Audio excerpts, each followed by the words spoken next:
What's up, guys? It's Raph in the Raph Cave. Welcome back to another CX video.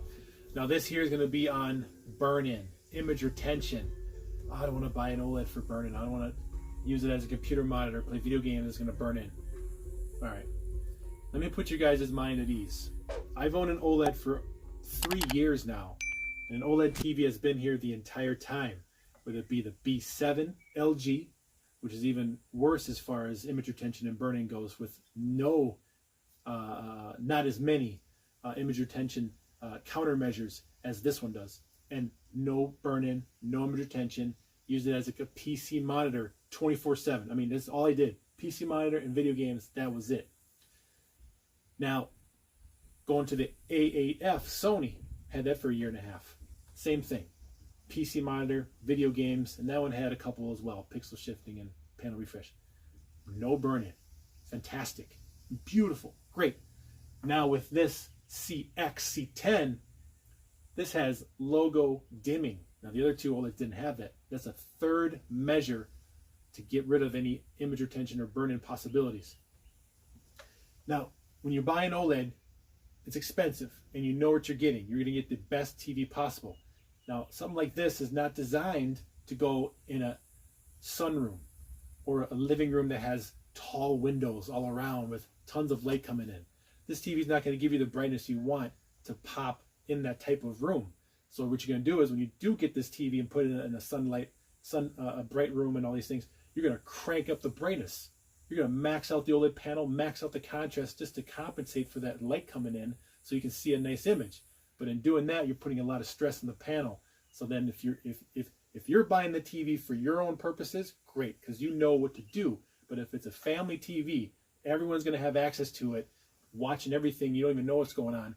And they leave it on a pause or a still image or a DVR screen or who knows what it is, right?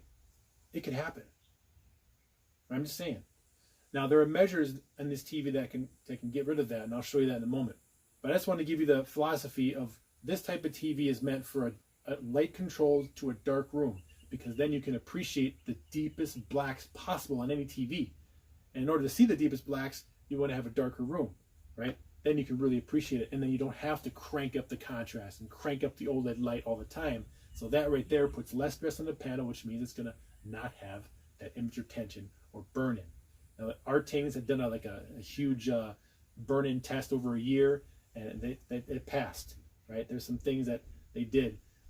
Now, when you're watching TV or you're using it as a PC monitor or gaming content, you're also probably going to watch TV. Am I right? Because you want to see movies on this thing too.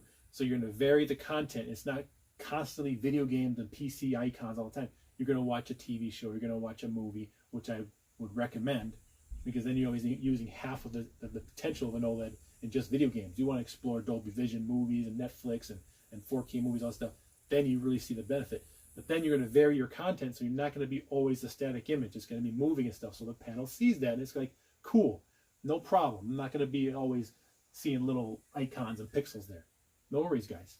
Now, this right here, I'm playing Assassin's Creed. Yeah, there's that letters right there.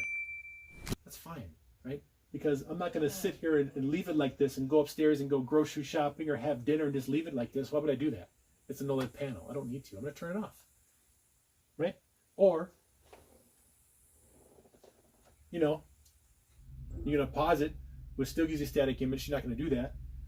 Why not just go to TV? Why just put on the news? I put on regular TV, boom, I can go upstairs and do whatever I want, no problem. That's all you got to do. You go back to video games, it's still there waiting for you, no problemo. Now, let me show you what the measurements are, or the measures to counteract image retention and burn-in. By the way, this TV. All right, so what I'm doing now, these are my newer settings now, right? OLED light. Now, OLED light, in my eyes, this is how I translate OLED light. OLED light basically is how much you want to show of your OLED panel. Imagine a curtain, right? Curtains close at 0. 50% opens up a little bit, 75% or 100. At 100, Your OLED's out there, it's standing strong, it's proud, it's great, showing you all this glory. No problem. Contrast that is, imagine a flashlight that's beaming right into your eye. How much of that flashlight do you want beaming into your eye? I don't want all the flashlight in my eye. So I'm going to drop that down to 75, right? That brings that contrast down. You're not going to overblow the whites and stuff. It's going to look fine. And that puts less stress on the panel. Okay? Now, those countermeasures, right? Picture, OLED screensaver. Okay? Now, this is the bread and butter of getting rid of that image retention, burn in. Oh my gosh, I can't do it. Right here, right? Pixel refresher. Now, pixel refresher is a really awesome thing. You know, when I bought my my 55-inch CX, and when I turned it on, there was a line right here. I ran this. Disappeared right after. It's gone.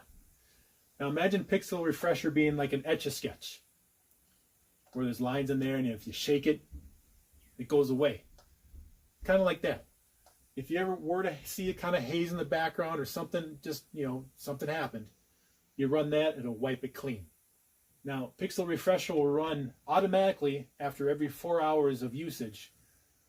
Maybe a condensed version of pixel refresher, not the full-blown hour-long version, just a small little, clean it up a little bit. That does not drop the life of the panel. Now, pixel refresher will take away a little bit of life. That'll happen automatically after about 2,000 hours, or if you force it. Now, only force it if you see an extreme something going on in your background. Okay, it's fine. Screen shift. That's a pixel shifting technology. So every few moments, the whole screen will move a little bit to get rid of those pixels that are still on that image and shifts it to the next row of pixels, right? So that lessens the stress of the pixels, which is great. And the brand new one from last year and this year is logo luminance adjustment. Now, logo luminance is if there's like a CNN icon or MSNBC or CBS or whatever icon is still there after a while, that technology will dim that particular area of the screen to not be so intense of that logo. Now, if it gets to that point, you've really had it on for a long time on that still same image. But that is a really cool technique to get rid of a static icon or some kind of a graphic, you know what I mean, something. And then the fourth reason, you know, right here is user care. User care of this TV. So you can go back to what I said in the beginning of the video. That's you, right? Are you going to deliberately try to burn this TV in? That's on you. But it's going to be very hard to do it. And if you do it, that must mean you didn't give a damn. You know what I'm saying? So I think you guys really should use this TV for everything. It is fantastic. Now, why I use it as a PC monitor, it's my PC monitor. Okay? PC monitor. Glorious PC monitor. It's wonderful. I love it. Icons down here. Fantastic. Web pages are easy to read. It's just wonderful. I'm sitting back about 5.5 feet away. Put a screensaver on. Easy. Screensaver. You put it on, no worries there for PC monitor. Not a problem. Well, guys, that is my preventative image retention, burn-in. You're not going to get it kind of a video speech. I'm just saying, guys, don't be afraid. Don't be afraid, man. You want the best TV in the market. It's the C10, CX, or C9 if you don't want to spend as much. This is the best TV you can own for everything, bar none. Now, if you have that bright room, maybe go QLED because you just want a bright TV. But if you want the best picture quality, it's going to be an OLED, hands down. Amazing. Well, guys, that's all I can say. I try to answer all the comments of I've never experienced burn-in because the things that I mentioned in the video, I don't get it. So hopefully this helps you out and gives you the confidence to dive in and get the best TV like I have in your home and enjoy the picture that I'm seeing here in front of you, which is awesome. I can't wait for next-gen consoles, guys. This TV is so damn good. Well, guys, thanks for watching. Appreciate all the views and likes on my videos, all the great comments you've been giving me and the tweaks and things like that and suggestions on getting the best picture out of this. It's awesome, guys. Appreciate it. All right, guys, home theater rules. Stay home, stay safe, stay healthy. This TV's amazing. You're amazing. Raft Club is amazing. Thanks for joining me on this experience and this ride of getting the best TV. All right, guys, take care. See ya.